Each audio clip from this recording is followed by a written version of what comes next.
And I'm going to let it come down to my side, and it's just like a suitcase now.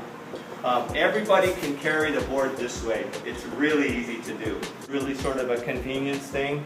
Not my first choice of how to handle the board, especially for any distance. However, we did do a custom size box so that your hand fits further in and that you have more distance from side to side. So men have sometimes bigger hands, a little bit heavier hands than women.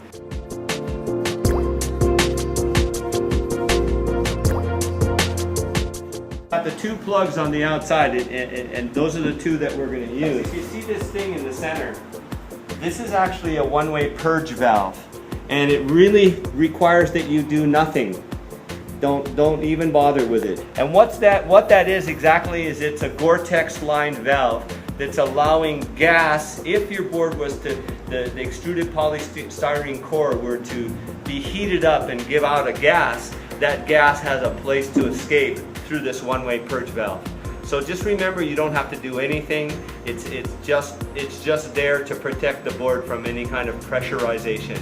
If you look in your case, you should see something that comes out that looks like that. You've got two sewn web pieces with Velcro on them, and you got a little loop. Okay? So basically what we're going to do is we're going to feed the loop through this underneath this pin here, and then we're going to push this stuff, the webbing and everything, right through and lock it onto the board.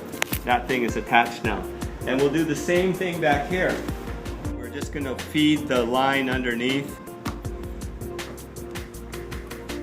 There you go, and then just feed this stuff through.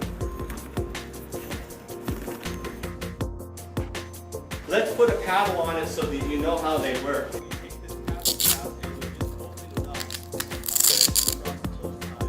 Paddle shaft. Take the white part that has the male Velcro side, pull this one right over the top.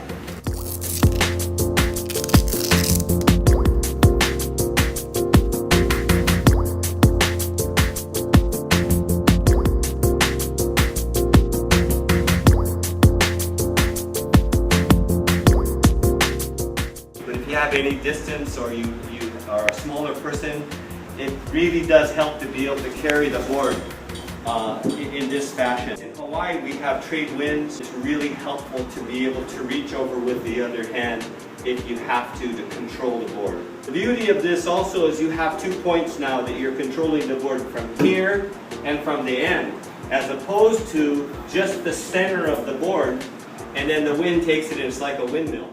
And I see it as a much easier way to deal with the fact that these boards are bigger and you have to keep them under control.